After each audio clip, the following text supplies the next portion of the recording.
இந்த வீடியோவில் DJI Mini 4 பற்றின லீக்ஸ் தாங்க பார்க்க போகிறோம். ஸோ இது வந்து அஃபிஷியலான லீக்ஸ் கிடையாது. நான் இந்த பிக்சரை பார்த்தீங்கன்னா ஒரு வாரம் முன்னாடியே பார்த்துட்டு இருந்தேன். இன்டர்நெட்டில் வந்து நிறையா வந்துட்டு இருந்தது. நம்ம மேவிக் சீரீஸ்லேயே வந்து இது ரொம்ப வித்தியாசமாக இருந்தது. ஏன்னா சொல்லப்போனால் DJIயில் வந்து இந்த மாதிரி வந்து ஒரு மாடல் வந்து இன்னும் வரவே இல்லை. இந்த மாடலோட பேர் என்ன சொல்லியிருக்காங்க அப்படின்னா Mini 4Z அப்படின்ற மாதிரி சொல்லியிருக்காங்க. ஏன்னா இந்த டிசைன் பார்த்தீங்கன்னா வந்து ஒரு மாதிரி Z ஷேப்பில் இருக்குது அப்படின்ற மாதிரி சொல்கிறாங்க. அதனால் Mini 4Z அப்படின்ட்டு இதுக்கு பேர் வச்சிருக்காங்க. ஸோ இதை முதல்ல பார்த்த உடனே எனக்கு ஹைலைட்டாக தெரிஞ்சது பார்த்தீங்கன்னா இந்த கேமரா நீங்கள் பார்த்தீங்க அப்படின்னா உங்களுக்கு முன்னாடி எங்கேயோ பார்த்த மாதிரி ஒரு ஃபீல் இருக்கும். அது எந்த மாடல் அப்படின்னா DJI Mavic Air 2S. அதில் பார்த்த Air 2S சிமிலராக தான் இருக்கும் இந்த மாதிரி கேமரா. ஸோ இதோட லீக்கில் என்ன சொல்கிறாங்க அப்படின்னா வந்து இது வந்து ஒரு 1 inch சென்சராக இருக்க வாய்ப்பு இருக்குது. அதே நேரத்தில் வீடியோட கெப்பாசிட்டி பார்த்தீங்கன்னா 5.3K ரெசல்யூஷனில் எடுக்கக்கூடிய அளவுக்கு கேப்பபிள் இருக்கும் அப்படின்னு சொல்கிறாங்க. எந்த அளவுக்கு உண்மை அப்படின்னு நமக்கு தெரியல. ஆப்ஸ்டிக்கல் அவாய்டன்ஸ் சென்சரை பொறுத்த வரைக்கும் ஃப்ரண்ட்டில் ஒரு 2 இருக்குது பாருங்கள். அதே மாதிரி பின்னாடியுமே இந்த இடத்துல 2 இருக்குது. சைடில் வந்து நமக்கு இப்போதைக்கு இதில் விசிபிளாக தெரியல. போதுமான ஆங்கிள் நமக்கு கிடைக்கல. ஃப்ரண்ட்டு பேக்கு அதுக்கப்புறம் ஃபோல்டர் வெர்ஷனில் மட்டும் தான் நமக்கு பிக்சர் கிடச்சிருக்கு.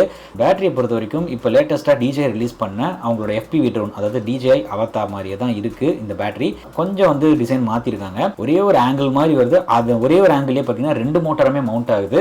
ஸோ இது பார்க்குறதுக்கு நல்லா இருந்தாலும் கிராஷ் ஆச்சு அப்படின்னா வந்து உண்மையிலே ஒரு தலைவலியை கொடுக்கக்கூடிய ஒரு விஷயமா இருக்கும். ஏன்னு பார்த்தீங்கன்னா நம்ம Mavic Mini, Mini 2, Mini SE இல்லை Mavic சீரிஸ் எந்த ட்ரோன் எடுத்தாலுமே ஒரு ஆமுமே பார்த்தீங்கன்னா ஒரு மோட்டரை ஹோல்ட் பண்ணியிருக்கும், தனியாக இருக்கும். இன்கேஸ் இந்த 4 மோட்டார் ஆமில் ஏதாவது ஒரு ப்ராப்ளம் இருந்ததுன்னா அதை மட்டும் சேஞ்ச் பண்ணால் நமக்கு போதும். பட் இதில் பார்த்தீங்கன்னா இந்த ஒரு இடத்துல அதாவது ஒரு மோட்டரோட இந்த ஒரு பார்ட் போயிருந்தது அப்படின்னா இந்த ஃபுல் பார்ட்டியுமே சேஞ்ச் பண்ணுற மாதிரி இருக்குது. ஆக்சுவலாக இந்த டிசைன் உண்மையாக பொய்யா நமக்கு தெரியல. அதே நேரத்தில் இதுக்கு இந்த சென்டரில் வந்து ஏதாவது டிவைட் பண்ணுற மாதிரி ஏதாவது வரத்துக்கு வாய்ப்புகளும் இருக்குது. பட் இந்த ரெண்டரில் வந்து நமக்கு அவ்வளோ கிளியராக தெரியல. நம்ம முன்னாடி இருந்த மேவிக் சீரிஸ்லலாம் பார்த்தோம் அப்படின்னா இந்த மோட்டார்ஸ் வந்து மேலே பார்த்த மாதிரி இருக்கும். பட் இந்த டிசைனில் வந்து தலைகீழ கொடுத்துருக்காங்க. தலைகீழ கொடுத்தனால என்ன அட்வான்டேஜ்னா இந்த ப்ரொப்பலர்ஸ் வந்து கொஞ்சம் மேலே இருக்கும். தரையிலிருந்து கொஞ்சம் மேலே இருக்கிறனால எக்ஸ்ட்ரா லேண்டிங் கியர் வந்து வைக்கணும் அப்படின்னு அவசியம் கிடையாது. ஸோ இது வந்து ஒரு நல்ல டிசைனாக இருக்குது. பார்க்குறதுக்கு நல்லா இருக்குது. பட் ப்ராக்டிக்கலாக வந்து நமக்கு எப்படி இருக்க போகுது அப்படின்னு தெரியல. இந்த ஃபோல்டர் டிசைன் தான் பார்த்தீங்கன்னா உண்மையிலேயே பார்க்க வந்து ரொம்ப அழகாக இருக்குது. சொல்லப்போனால் ரொம்ப காம்பேக்டாக இருக்குது. இதோட ஸ்கெட்ச் சிஜி ரெண்டர் பண்ண ஸ்கெட்ச் பார்த்தோம் டைமென்ஷன் அப்படின்னா லென்த் வந்து 152 mm கிடையாது. எம்எம்ல தான் சொல்கிறாங்கன்னு நினைக்கிறேன். 150 mm இருந்தது அப்படின்னா வந்து இது லென்த்தாக இருக்குது அப்படின்னு அர்த்தம். ஏன்னா Mini 3 Pro வந்து இதோட கம்மி.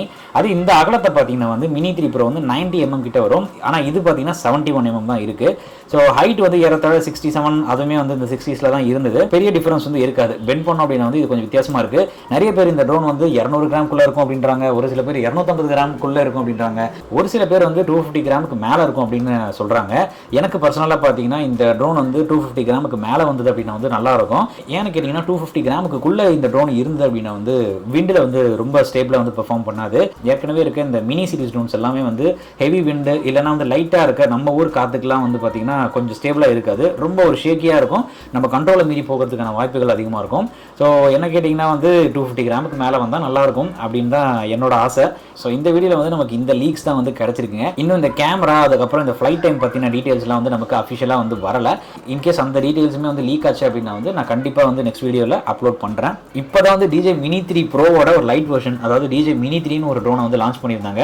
அதுக்குள்ளே இந்த Mini 4 பற்றின லீக்ஸ்லாம் வந்தது வந்து ஒரு என்ன சொல்கிறதுனே தெரியல. ஏன்னா ஒரு ட்ரோன் வாங்கிட்டு நம்ம சந்தோஷமாக இருக்க முடியல. அதுக்குள்ளே இன்னொரு மாடல் வந்து ரிலீஸ் பண்ணிகிட்டே இருக்காங்க DJI. ஸோ நீங்கள் ஒரு புது ட்ரோன் வாங்க போகிறீங்க இல்லை ஒரு யூஸ்டு ட்ரோன் வாங்கணும் அப்படின்னு பிளான் வச்சிருக்கீங்க அப்படின்னா நம்ம சேனலில் ஆல்ரெடி வீடியோஸ் நான் அப்லோட் பண்ணியிருக்கேன். எப்படி ட்ரோன் வாங்கணும் எதெல்லாம் கன்சிடர் பண்ணணும் அப்படின்னு சொல்லிட்டு. ஸோ கண்டிப்பாக எல்லாம் செக் பண்ணி பார்த்துட்டு ட்ரோன் வாங்குங்க. இந்த வீடியோ உங்களுக்கு பிடிச்சிருக்கும் அப்படின்னு நினைக்கிறேன். பிடிச்சிருந்தா கண்டிப்பாக லைக் பண்ணுங்கள். உங்களை அடுத்த வீடியோவில் சந்திக்கிறேன். நன்றி, வணக்கம்.